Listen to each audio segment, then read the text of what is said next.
verso 4. Diz assim, tendo eu ouvido estas palavras, assentei-me e fiz o que, irmãos? E lamentei por alguns dias, estive jejuando e orando perante o Deus dos céus. E esses dias foram dias bem cumpridos, viu, gente? Se você olhar aí no versículo 1, dá uma olhadinha aí, as palavras de Neemias, filho de Acalias, em qual mês, gente? Que mês que foi? Quisleu, que no nosso calendário é mais ou menos novembro, tá? No ano 20º, estando eu assentado na cidadela de Suzã. Você vai ver que ele, depois a gente vai ler, que ele jejuou e ficou orando mais ou menos 4 meses, em oração, em jejum, planejando e recebendo de Deus tudo aquilo que ele tinha que fazer. Versículo 5. E aí agora ele descreve a oração dele. E disse: Senhor, Deus dos céus, Deus grande e temível, que guardas a aliança e a misericórdia para com aqueles que te amam e guardam os teus mandamentos. Estejam, pois, atentos os teus ouvidos e os teus olhos abertos para acudir à oração do teu servo, que hoje faço a tua presença, dia e noite, pelos filhos de Israel, teu servo. E faço confissão pelos pecados dos filhos de Israel, os quais temos cometido contra ti, pois eu e a casa de meu pai temos pecado. Temos procedido de todo corruptamente contra ti. Não temos guardado os mandamentos, nem os estatutos, nem os juízos que ordenastes a Moisés, teu servo. Verso 8. Lembra-te da palavra que ordenastes a Moisés, teu servo, dizendo: se transgredirdes, eu vos espalharei por entre os povos. Mas se converterdes a mim e guardardes os meus mandamentos e os cumprirdes, então, ainda que os vossos rejeitados estejam pelas extremidades do céu, de lá os ajuntarei e os trarei para o lugar que tenho escolhido, para ali fazer habitar o meu nome. Estes ainda são os teus servos e o teu povo que resgataste com teu grande poder e com a tua poderosa mão. Versículo 11. Senhor, estejam, pois, atentos teus ouvidos à oração do teu servo e a dos teus servos que se agradam de temer o teu nome, e concede que seja bem sucedido o teu servo, e dá-lhe mercê perante este homem. Nesse tempo eu era copeiro do rei. Senhor, obrigado pela sua palavra, e que, como sempre, ela é viva e eficaz, e que mais uma vez ela seja assim em todos nós que estamos aqui. Pai, que não seja eu, mas que seja o teu Espírito Santo, e que eu apenas seja um instrumento do Senhor para a glória do teu nome, e em nome de Jesus, amém. Aí nós estamos falando esses dias, de todos nós que estamos nesse barco, de querer, mas de muitas vezes não conseguir, de desejar, mas de muitas vezes não alcançar os nossos desejos. E quando eu digo os nossos desejos, não os pessoais, mas aqueles que são desejos do Senhor também para nós. Vale a pena dizer uma coisa muito importante: tem muito crente que, porque ele ainda não teve a mente transformada, ele sofre com a vontade de Deus. Ele quer uma coisa, e quando Deus quer uma outra coisa para ele, ele já sofre, já fala assim: lá vem Deus de novo estragar meus planos. Na grande verdade, você ainda não entendeu o Evangelho, porque os planos de Deus para nós são planos de paz, de alegria, planos de prosperidade, de vida. Não existe um plano tão bom para mim e para você quanto o plano de Deus. Por melhor intencionado que seja o seu plano, ele nunca vai se comparar ao plano de Deus para nós. O plano de Deus é melhor. Só que muitas vezes a gente fica nessa luta. Até o pastor Cláudio escreveu um livrinho, que eu vou ler, mas eu imagino mais ou menos que é o livrinho dos dois cachorros, que é aquela historinha antiga do espírito e da carne lutando um contra o outro. O apóstolo Paulo diz em 1 Tessalonicenses, capítulo 5, verso 23, que o mesmo Deus da paz vos santifique em tudo, e sejam encontrados irrepreensíveis no dia da vinda do nosso Senhor, o vosso espírito, alma e corpo. Então todos nós estamos aí nessa luta. Temos um espírito aonde o Espírito Santo de Deus habita, amém, irmãos?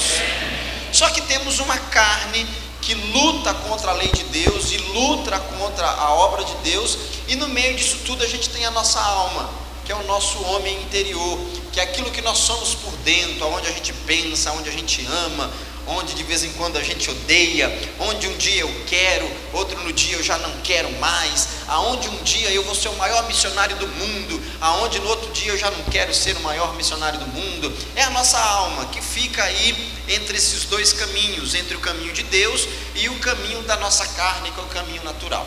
E aí a gente encontra em Neemias um homem que conseguiu equilibrar isso tudo e conseguiu não só desejar, mas conseguiu também realizar a vontade de Deus na vida dele.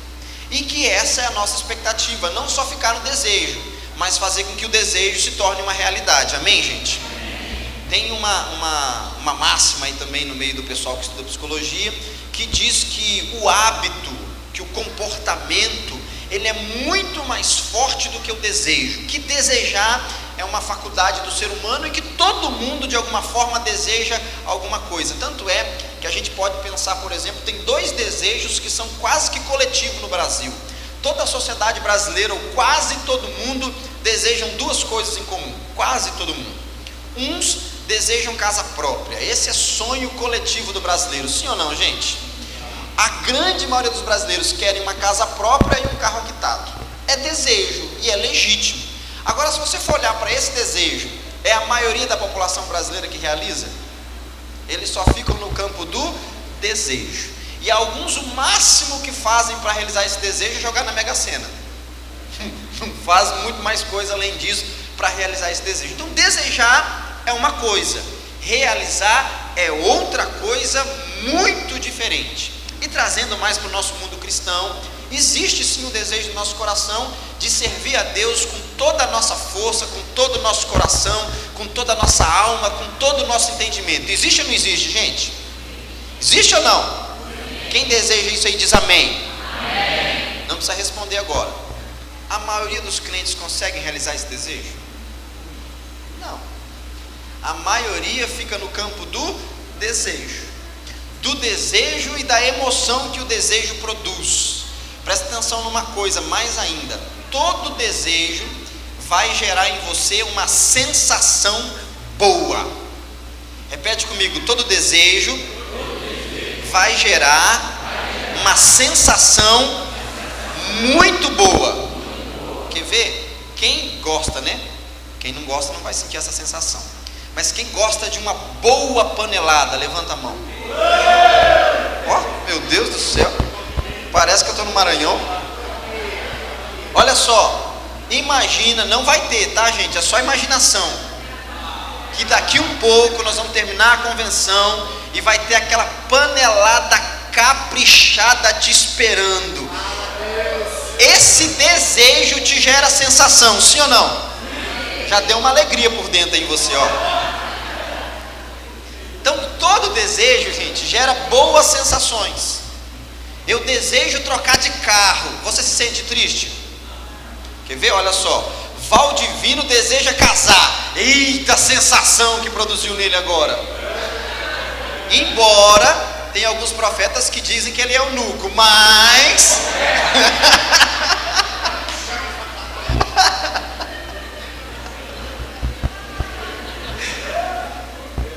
todo desejo gera sensação, e boas sensações. Aí olha só, nós temos um mecanismo em nós que a gente corre um risco de se viciar nas boas sensações. E aí entra o culto, entra o congresso, entra a palavra de Deus, entra tudo isso. A gente vem para a igreja e a gente é motivado a servir a Deus, sim ou não, gente? E só a imaginação de servir a Deus com tudo que eu tenho, com tudo que eu sou, isso me gera uma boa sensação. Só que aí eu vou para a minha vida normal e não coloco isso em prática.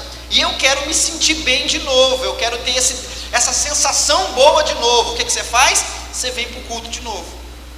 E aí você é motivado pelo pastor, pela palavra de Deus, pelo Espírito Santo, a servir a Deus com tudo que você tem e com tudo que você é. E só de imaginar que isso é possível, você sente de novo essa boa sensação. Aí a gente vem para o culto e essa sensação é até tão boa, não estou criticando, mas que de vez em quando você até arrepia com essa sensação.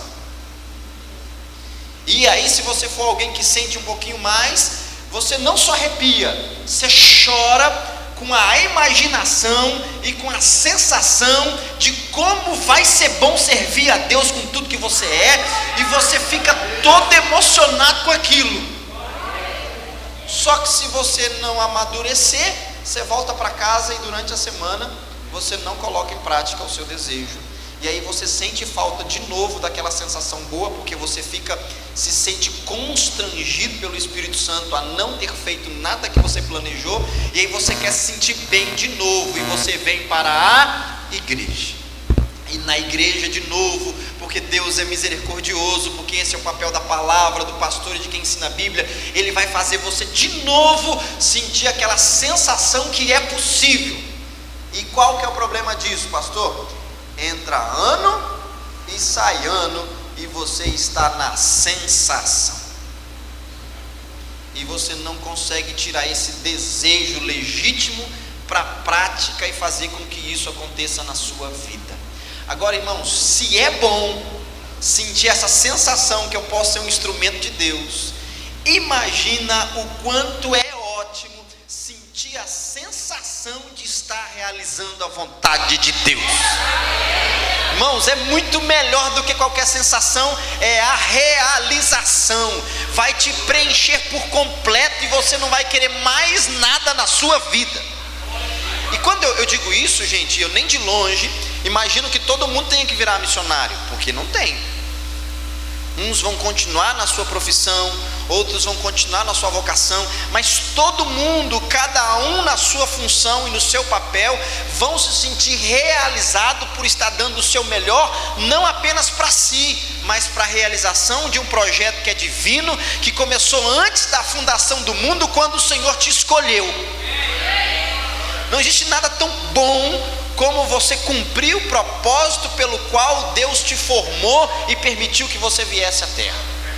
Então a gente tem que experimentar essa outra sensação, que não é só de imaginar, mas que é de realizar. Fala para o seu irmão: chegou a hora de colocar a mão na massa.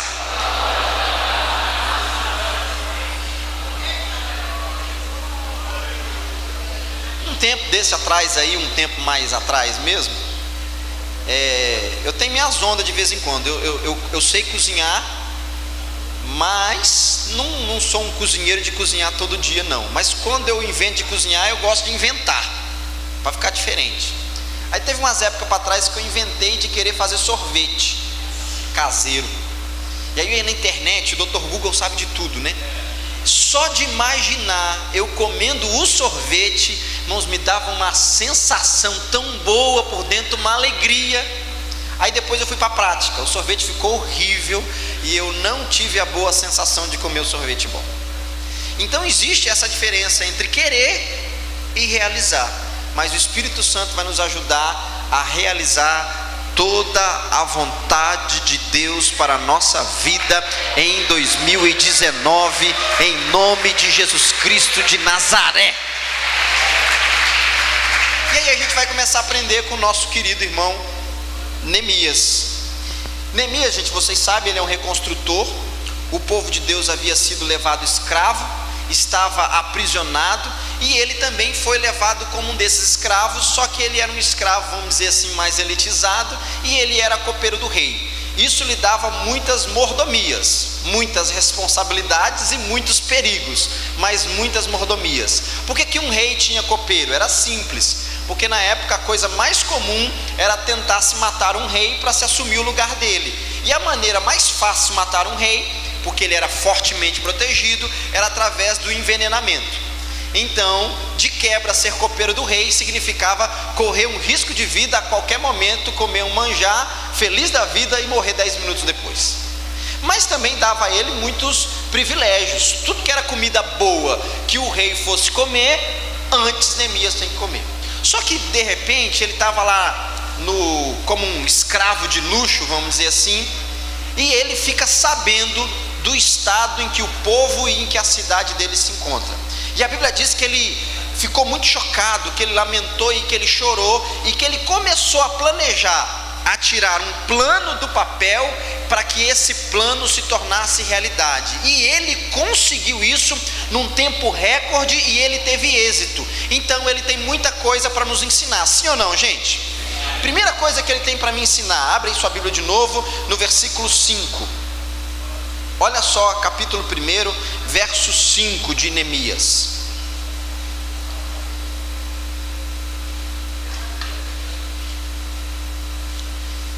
Acharam? Diz assim, e disse: Senhor, Deus dos céus, Deus grande e temível, que guarda as alianças e a misericórdia para com aqueles que te amam e guarda os teus mandamentos. Pastor, eu quero tirar os meus desejos para virar realidade na obra de Deus. Primeira coisa, não se esqueça da oração. Neemias começa todo o planejamento dele em jejum e oração, e quando ele vai orar, e é sobre isso que eu quero falar um pouquinho, ele não coloca o foco da oração dele na miséria em que o povo estava vivendo. Ele diz: Senhor Deus dos céus, grande e temível. Ele não olha para a necessidade, para o problema, para o fracasso, ele não olha para a miséria do povo, ele olha para Deus. Deus grande e temível. Qualquer coisa que você quiser realizar para Deus, você tem que aprender a tirar os olhos da necessidade no primeiro momento. A necessidade nada mais é do que um chamariz de Deus, é uma maneira que Deus tem para atrair a sua atenção. Mas Deus não quer que você fique focado na necessidade e no problema, porque quando você foca no problema e na necessidade, você deixa a sua fé se abalar e você não consegue ver as portas que Deus está abrindo para você. Então não olhe para o problema sempre, olhe para Deus te atrair. Mas logo que Deus te atraiu, colocou no seu coração algo, você tem que levantar os seus olhos e dizer como Neemias: Senhor, Deus dos céus, Deus grande e temível. Deus é maior do que a necessidade, Deus é maior do que a miséria, Deus é maior do que o problema, Deus é maior do que tudo aquilo que nós temos que fazer, e Ele é a fonte de toda a nossa provisão, e tudo que nós precisamos está em Deus. Nós temos que nos apegar a isso. Porque se eu for querer resolver um problema para Deus com os recursos naturais que eu tenho, eu vou desanimar. Você pegar um continente africano, 54 países, quase 200 milhões de habitantes, na grande maioria pessoas que têm uma condição, a maioria não, perdão, 20% tem uma condição abaixo da linha da miséria. Se você olha para a sua condição econômica, se você olha para a condição econômica do Brasil, se você olha para a condição econômica da sua igreja, se você começa a ver o problema e começa a fazer conta do provimento que você tem, você vai chegar à seguinte conclusão: isso não é para mim. Isso é para o Edir Macedo, que tem muito dinheiro. Isso é para o Valdomiro, que está na rede nacional. Isso aí é para o presidente da república. Nós não temos condição. Aí você vai pensar o seguinte: não, vamos fazer o seguinte, vamos ajudar lá na Baixa da Égua primeiro, porque na Baixa da Égua está mais perto, não precisa pegar avião, a gente tem mais recurso, não precisa passar um mês fora de casa. Então você vai começar a pensar assim: vamos ajudar o Maranhão primeiro. O dia que eu tiver condições um pouco melhores, aí eu vou um pouco além. Se você começar a fazer esse raciocínio, você vai pegar sempre o seu desejo e vai matar ele, porque você vai começar a fazer uma conta da sua provisão natural com o tamanho do problema. E preste atenção, Deus nunca vai lhe apresentar um problema que você consiga resolver facilmente. Todos os desafios que Deus lhe apresentar vai ser maior do que a sua capacidade, porque Deus quer que você olhe para Ele e entenda que não é a sua capacidade, mas é Deus que vai trazer toda a provisão. Então os problemas têm que ser maiores, gente. E aí quando você vê que são grandes, Deus dos céus, grande e temível. Quando você faz esse exercício, você está... Oh meu Deus, eu tenho que parar de falar essas coisas. Eu gosto de ler uns negócios que não tem nada a ver de vez em quando. Mas quando você fala assim, não consigo, você bloqueia o seu cérebro e ele entende, tá bom, não consegue, desarma, acabou. Quando você diz assim, consigo, Deus vai me ajudar, porque Deus vai abrir uma porta. Deus, porque foi Deus que fez seu cérebro, ele libera uma quantidade maior de oxigênio para o seu cérebro, ele começa a pensar coisas novas, ele começa a criar estratégias novas, e você vai começar a ver a coisa menor do que ela é, e daqui um pouco você está conseguindo. Isso é milagre, porque foi Deus que te criou, sim ou não, gente? Presta atenção, Deus colocou em você a semente do milagre. O milagre está em você.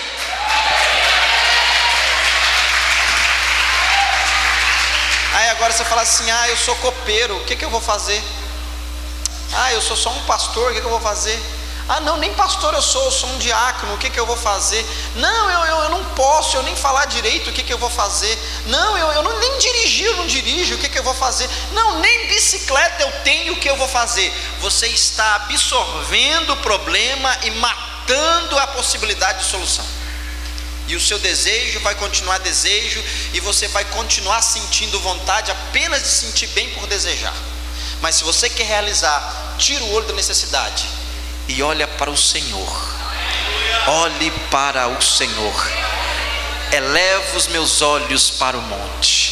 De onde virá o meu socorro? O meu socorro vem do Senhor, o Senhor dos exércitos, grande e temível, que não há impossível para Ele.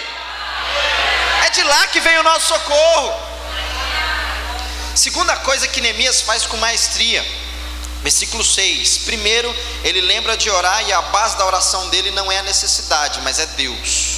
Segundo, no verso 6, ele fala assim: Senhor, estejam, pois, atentos os teus ouvidos e os teus olhos abertos, para acudir à oração do teu servo, que hoje faço a tua presença dia e noite pelos filhos de Israel, teus servos. Resto do versículo, que é o que eu quero destacar.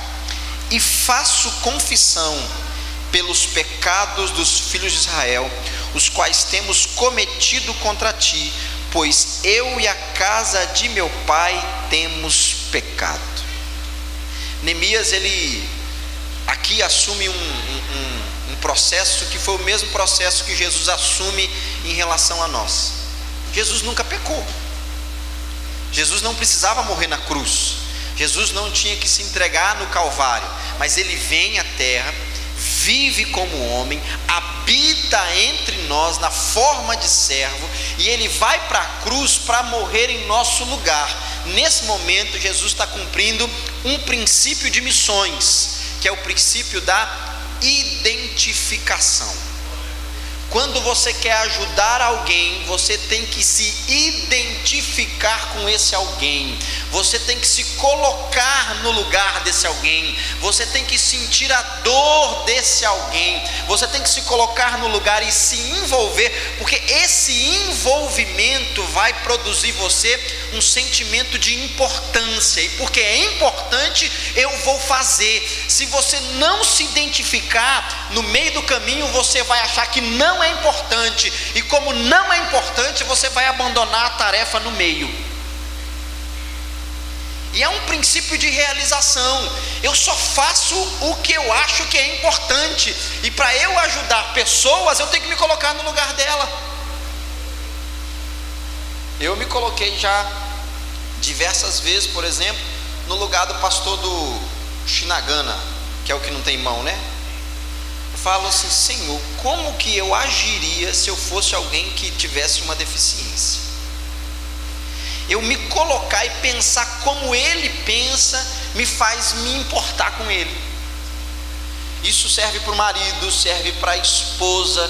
Como você às vezes não entende ele, tenta se colocar no lugar dele ou dela e ver como você se sentiria se ele ou ela estivesse agindo com você. Quando você consegue sentir a dor do outro, você torna isso importante, e aí você consegue melhorar a situação. E isso vale, irmãos, nitidamente para a salvação. Neemias, gente, ele não estava em pecado, Neemias não estava passando frio, Neemias não estava passando fome, Neemias estava no palácio, e ele chega diante de Deus e fala assim: Deus, a casa do meu pai e o meu povo tem pecado contra o Senhor, e eu venho lhe fazer confissão de pecados. Ele foi confessar pecados que não era dele. Por quê? Porque ele se coloca no lugar do povo, ele sente a dor do povo, ele sente a miséria do povo, e aquilo se torna importante para ele, e agora ele tem uma ação. Diga assim comigo: eu só faço aquilo que eu acho importante. Se você não achar importante, você não vai fazer, ou pelo menos você vai começar e vai parar no meio. Então você tem que se identificar com a obra missionária, com as pessoas que convivem com você, na sua profissão, no que você faz. Você tem que fazer por inteiro. A Bíblia chama isso de inteireza de coração. Seja inteiro naquilo que você faça. Como diria lá em São Paulo, não seja meia boca, não faça as coisas de qualquer jeito, não faça por fazer, não cozinhe por cozinhar, não pregue por pregar, não atenda por atender, não ajude por ajudar, não levante por levantar. Faça de alma, de corpo inteiro. Tudo que você fazer, faça bem feito, e isso vai te dar força. Claro, tem gente que levanta e fala assim: para que eu estou levantando hoje? Se alguém me fala isso para mim, eu falo assim: eu também não sei. Por que você não ficou deitado então? Sabe, ser inteiro na obra de Deus, sabe, não é ser repartido ou dividido. Seja inteiro em quem você é, irmãos. Faça tudo bem feito. Já diz o Evangelho: tudo que vier à mão, faça com excelência, bem feito. Não faça a obra de Deus relaxadamente. Primeiro, foque no Senhor. Segundo, se identifique com o problema daquele de quem você quer ajudar. Eu já contei para os irmãos das meninas de Angola, que é um país da África, não é vizinho de Moçambique, mas está ali perto.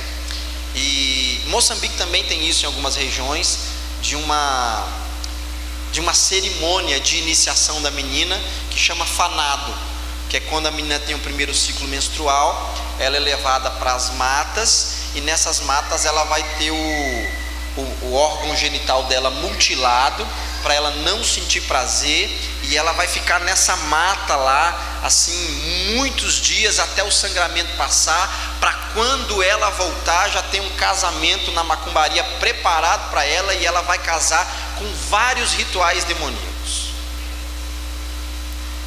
E aí eu fico pensando, o que isso tem a ver com a minha vida? Nem mulher eu sou, né? Só que aí eu consigo me identificar. Eu olho para uma menina de 16 anos, 15 anos, que é a minha filha, e eu falo assim para ela: meu Deus, se fosse a minha filha, o que eu ia sentir? E então eu começo a dar importância a filhas que não são minhas, e eu começo a querer ajudar pessoas que não fazem parte da minha família, porque eu me coloco no lugar daquelas meninas que ali estão. Se você não conseguir se identificar com o sofrimento do outro, você não vai tirar esse desejo do coração de fazer a vontade de Deus. E a terceira coisa, versículo 8, eu já estou quase parando, diz assim: lembra-te da palavra que ordenastes a Moisés teu servo, dizendo. Repete comigo: lembra-te da palavra que ordenastes. Presta atenção. Necessidade é uma forma de Deus atrair o nosso coração. Amém, irmãos? Deus vai permitir com que você veja sofrimentos alheios, e esses sofrimentos serão uma forma de Deus te dizer: estou te escolhendo para esse trabalho, tá? Depois que você descobriu isso, você não foca no sofrimento alheio, porque senão você desanima. Você foca no Senhor, grande Deus e temível, e Ele vai trazer toda a provisão que você precisa, porque se Ele te deu a tarefa, Ele vai te dar a provisão para realizar a tarefa em nome de Jesus. Depois você se identifica com aquele com quem que você quer ajudar, que é a terceira coisa.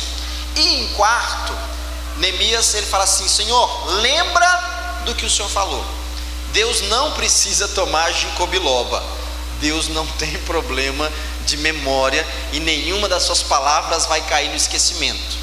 Só que Neemias ele não está lembrando a Deus no sentido de fazer ele lembrar aquilo que ele esqueceu, mas ele está usando a palavra do Senhor como um argumento para conseguir aquilo que ele necessita. Ele falou: Senhor, lembra, foi o Senhor que falou. E aqui tem um processo importantíssimo para trazer o desejo para a realização, que é declarar a palavra de Deus. Declarar a palavra de Deus. Declarar a palavra de Deus. Gente, todas as vezes que você declara a palavra de Deus, você está gerando um tumulto no mundo espiritual, porque é a palavra que tem autoridade, é a palavra que faz as coisas acontecerem, é essa palavra que traz a provisão para a terra. Mas todas as vezes que você declara palavras que não são de Deus, você está atraindo para você ações que também não são de Deus. Para que Deus me chamou? Ele sabe que eu não ia conseguir, atraiu. Mas também não entendo Deus, como é que ele me chama com um marido desse? Não tem jeito de eu fazer, vai continuar um marido desse. Para que Deus me chamou? Olha a mulher que ele me deu, se ele tivesse me dado outra, então eu faria. Vai continuar com essa, se vir outra vai ser pior. Sabe por quê? Porque você está atraindo isso para você. Senhor, eu não tenho condição, eu não consigo. Olha os meus filhos, olha a minha igreja, olha o meu pastor, olha a minha cidade. Deus, se o Senhor quer que eu faça isso, por que eu moro em Açailândia? Irmãos, Deus não erra. E quando você reclama ou coloca uma limitação que você acha que é intransponível, você está dizendo que Deus erra. Você está atribuindo a Deus um erro. Mas quando você esquece as suas limitações, irmãos, e as limitações são maravilhosas, porque quando eu olho para as minhas e quando você olha para a sua, e você levanta os olhos e olha para Deus e vê Deus destruindo uma a uma das limitações, você entende que a obra não é sua, não é minha, não é nossa, a obra é do Senhor e nada mais somos do que instrumentos dele. Nós somos ovelha do seu pastoreio, e se nós obedecermos a sua palavra, não haverá limite, não haverá impossível, e tudo vai dar certo no tempo oportuno. Não tem como dar errado. Não tem como dar errado. Sabe por que não tem como dar errado? Porque em Deus não há erro. No Senhor não há equívoco. No Senhor não há engano. Se Ele te chamou, Ele não errou em te chamar. Ele não estava animado demais no dia e equivocou, não te chamou. Se Ele te chamou, Ele sabia o que estava fazendo, e Ele vai te capacitar. Mas declara a palavra, sabe? E eu até falei esses dias aqui, tem um mandamento que a gente está se esquecendo: não tomarás o nome do Senhor teu Deus em vão. Tem muita gente falando o nome de Deus, e Deus, e Deus, e Deus, sem nenhum temor, sem nenhuma sabedoria, colocando Deus em coisas que Deus nem está no meio. E declarar a palavra, irmãos, é poderosíssimo. Tem a chave aí que nós estamos destravando, e a chave que destrava, ali é profeticamente uma chave, mas é a palavra. Quem é que destrava? É a. Agora eu vou perguntar uma outra coisa: quem é que trava? E aí te pergunto, você está travando ou está destravando sua vida? E aí faço uma outra pergunta: você está travando ou está destravando a vida de quem convive com você? Você está travando ou está destravando a cidade onde você mora? Você está travando ou está destravando o lugar que você trabalha?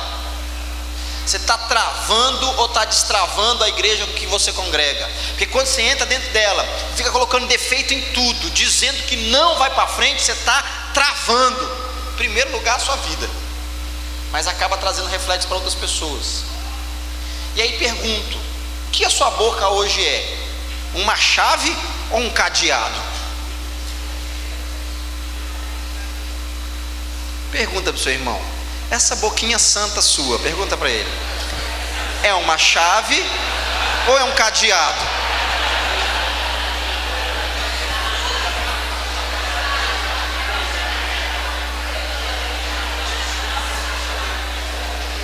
Se for cadeado, a chave o apóstolo já liberou. Destrava. Mas gente, isso é sério, muito sério. Deixa para mim terminar, tem muita coisa hoje ainda. Presta atenção aqui, chave abençoada de Deus. Nos Estados Unidos, em algum canto lá, eu li essa história numa dessas revistas aí, das seleções. O repórter foi entrevistar um assassino assim desses cruéis, e o repórter pergunta para ele como que ele havia se tornado um assassino tão cruel. Aí ele responde assim: eu não tinha como me tornar outra coisa. Eu vi o meu pai a vida inteira violentar minha mãe, bater na minha mãe, espancar os filhos. Meu pai era um bêbado, violento, me espancou, e eu sou o reflexo da criação do meu pai, e eu não aprendi outra coisa, e eu aprendi a fazer isso, e hoje eu sou um assassino e a culpa é do meu pai. Num outro ponto da mesma cidade, tinha o juiz mais respeitado da cidade, tipo Sérgio Moro, e tinha dando outra entrevista, e o repórter faz a mesma pergunta: como que o senhor conseguiu se transformar num homem notável na sociedade?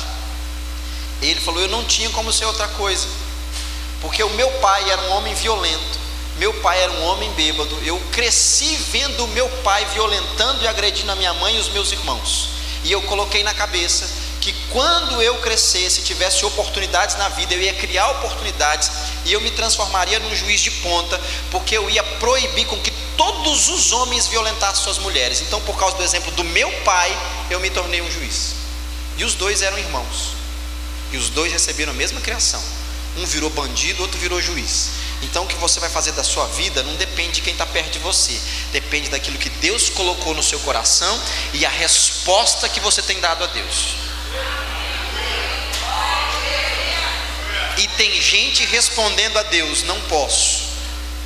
E tem gente respondendo a Deus: Senhor, se o Senhor falou que eu posso, eu posso.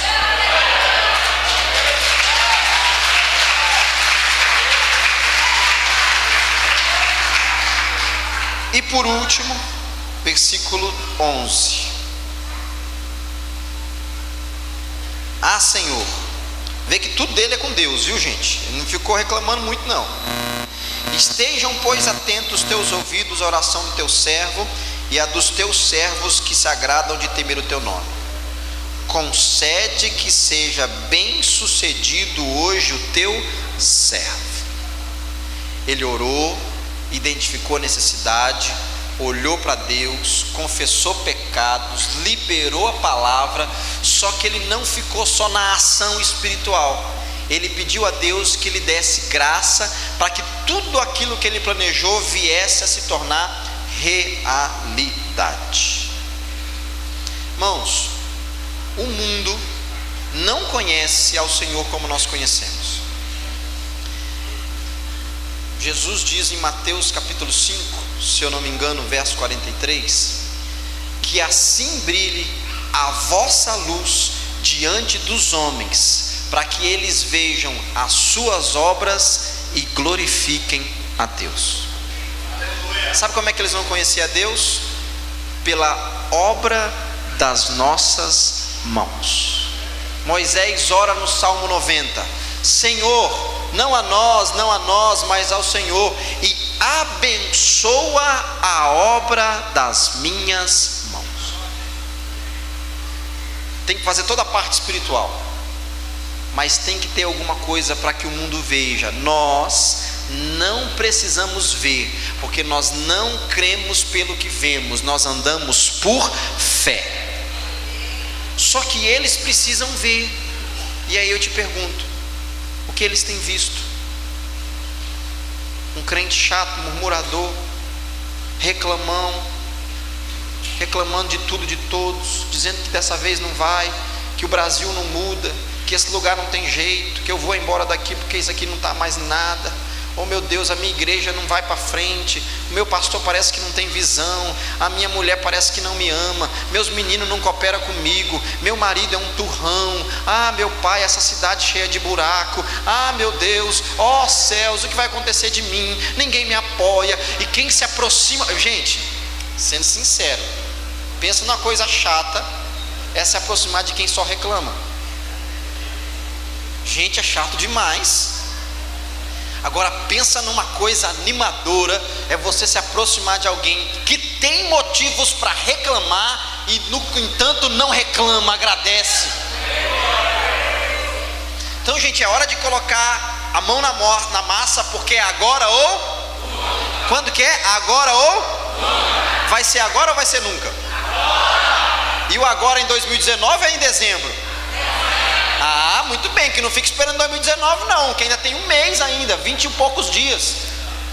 Se Deus recriou o mundo em 7 dias, imagina o que Ele não faz em 21 na sua vida.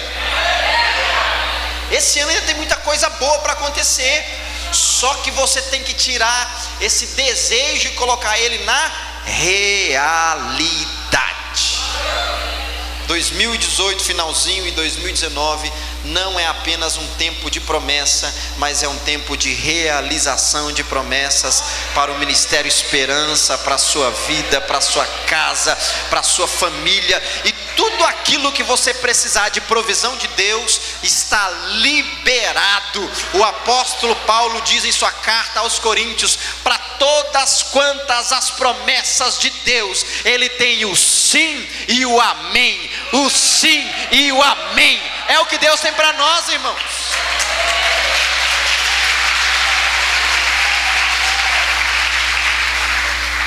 O recurso vem do Senhor. O desejo você já tem. É só levantar da cama meio-dia. Opa, tô brincando, só levantar da cama cedo e ir em diante à vontade de Deus, que o resto o Senhor vai operar. Amém? Vamos ficar de pé em nome de Jesus.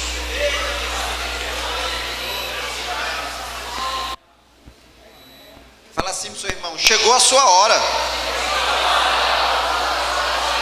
Gente, e quem faz a hora é você.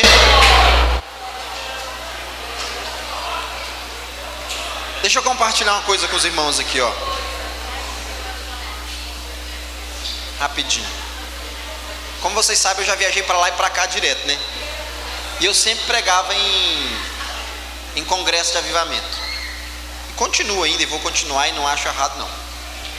Mas em quase todo congresso de avivamento que eu fui, tinha uma profecia, que eu não estou desacreditando e nem estou julgando ninguém aqui, tá? Quando eu ia lá no Mato Grosso, o povo do Mato Grosso falava assim, ó: o avivamento do Brasil começa no Mato Grosso, porque aqui está o Pantanal, e aqui tem as maiores fontes do mundo, não sei do que do mundo. Você vai começar uma coisa daqui que vai invadir o Brasil. Eu ouvia, guardava no coração, não julgava. Aí você chegava lá em Belo Horizonte, hoje eu moro em BH, os mineiros falavam assim: o avivamento vai começar aqui em Minas Gerais, porque aqui nós temos isso, em tal época vai ter um avivamento tão grande que Minas Gerais vai abençoar o Brasil todo. Aí eu ia em São Paulo, o povo de São Paulo falava assim: ó, eu tenho certeza que o avivamento vai começar aqui, e vai começar tal ano, e é aqui por causa que é a maior cidade do Brasil, o dinheiro está aqui, tudo aqui que vai explodir. Eu fui em todos os 27 estados, todos os 27 acreditavam nisso. E não estou dizendo que é errado, eles têm que acreditar mesmo. Mas deixa eu dizer, se você achar que o avivamento é um negócio que vai vir lá de cima e vai contagiar todo mundo aqui embaixo, mesmo sem querer, você está acreditando numa outra coisa que não é a Bíblia. Você sabe onde que vai começar o avivamento? Dentro de você. Quando você quiser falar: sim, Senhor, eis-me aqui, o avivamento começa na sua casa, na sua vida, na sua igreja, no seu trabalho, em tudo que você tiver, está aí dentro. Agora olha só, voltando lá no comecinho, é mais fácil acreditar que é Deus que vai definir aonde vai começar e quando vai começar. Por isso eu fico esperando.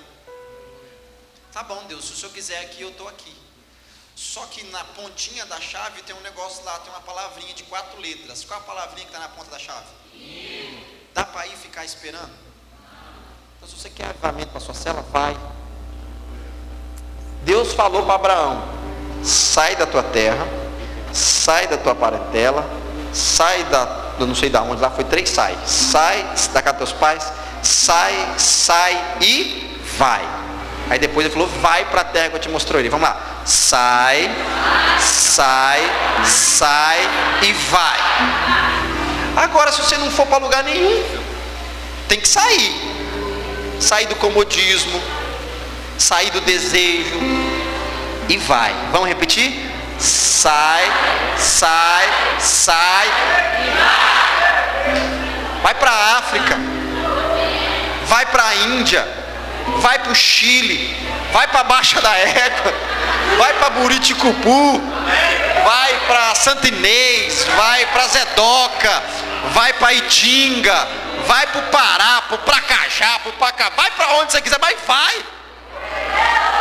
vai trabalhar, que maravilha, vai pastorear, vai ganhar alma, vai aconselhar a gente. Se você não vai orar, se você não for, irmãos, não tem jeito. Então fala para o seu irmão assim, ó, sai, sai, sai e vai. Fala para outro agora, sai, sai, sai e vai. Vai casar, ei, ei. A alegria do Senhor é a nossa força, amém, irmãos? Pega na mão do seu irmão aí, por gentileza.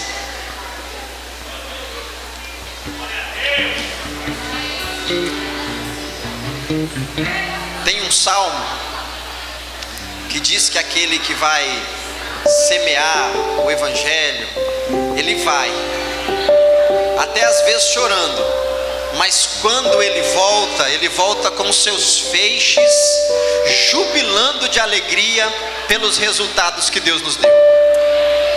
Se Jesus não voltar, tá? Em 2019 ou antes, nós nos encontraremos e o que vai ter nas nossas mãos são os nossos feixes, o resultado do trabalho da obra das nossas mãos.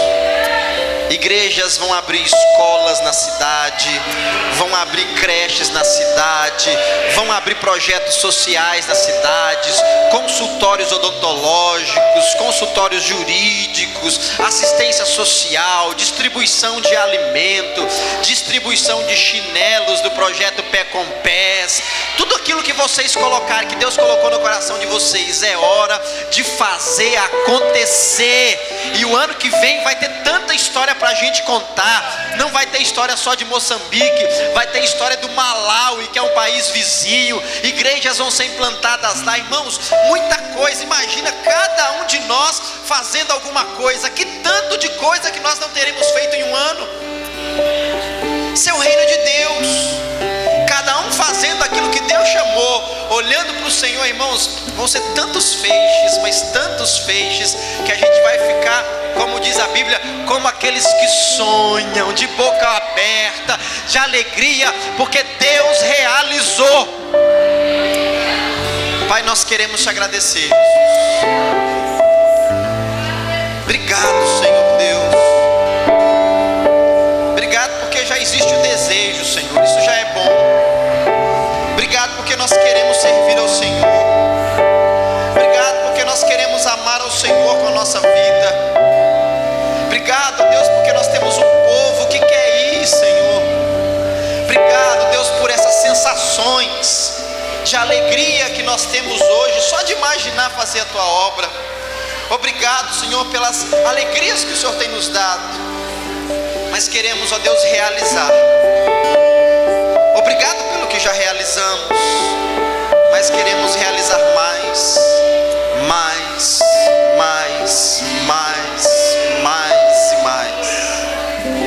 Obrigado por 66 igrejas, mas queremos mais, mais, mais e mais. Senhor, eu quero declarar que onde houver uma igreja do Ministério Esperança, haverá assistência social, haverá voluntários, Senhor, haverá gente que vai ganhar cesta básica, que vai ganhar alimento, que vai ganhar tratamento dentário, que vai ganhar, Senhor, tratamento psicológico, vai ser assistido pela tua igreja. Deus, eu declaro, onde houver uma igreja do Ministério Esperança, haverá salvação de almas, mas haverá melhora na qualidade de vida das pessoas. Senhor, não só no Maranhão, na Bahia, no Pará, no Paraná, em outros estados, mas em outros países, ó Deus. Senhor, haverá nesse novo tempo um desatar, Senhor, tudo aquilo que estava para a glória do Teu nome. E nós começamos a abrir desde já com as nossas palavras. O apóstolo Paulo disse: Senhor, eu criei, por isso eu falei. Então nós falamos coisas boas, abençoadas, prósperas, justas, honestas. Ó Deus, nós declaramos uma salvação, uma colheita de almas. Deus, eu declaro que novas igrejas serão implantadas. As que já existem, Senhor, elas ficaram lotadas de almas sedentas do Teu nome, meu Deus. Senhor, eu declaro que lá em Moçambique, todas as 36 igrejas vão experimentar conversão de almas, milagres e mais milagres e mais milagres. Deus, nos ajuda esse ano a sentir sensações de realização no casamento, realização, Senhor, na casa, realização no lar, na família, no negócio. Pai, eu oro agora de maneira específica por essa quantidade enorme de irmãs que têm lutado pela salvação dos seus maridos. Ah, Deus, eu oro e eu declaro que esse homem vai se converter, meu Pai. Deus, o coração dele vai se voltar para o Senhor, meu Pai. Esse homem vai vir para a tua casa, vai vir para a tua obra, vai ser um companheiro, Senhor, nessa igreja e em outras igrejas, meu Deus. Pai, eu me junto aos pais que têm os seus filhos, ó Deus, que são ainda pequenos. Guarda o coração desses filhos, ó Pai, que eles cresçam no temor do Senhor, serão futuros missionários, futuros pastores, obreiros, profissionais de sucesso, meu Deus. Eu abençoo esses adolescentes, esses jovens. Pai, se há algum filho dessa casa que está nas drogas, que está no vício, que está perdido, Deus, nós nos colocamos no lugar dele agora e pedimos perdão. Perdoa essa alma, perdoa esse rapaz, perdoa essa moça, Senhor, que o coração dele se incline ao Senhor, meu Deus. Oramos pelas nossas cidades, Jesus, pessoas que sofrem. Nós nos colocamos nos lugares delas e queremos, Senhor, aliviar o sofrimento dessas pessoas.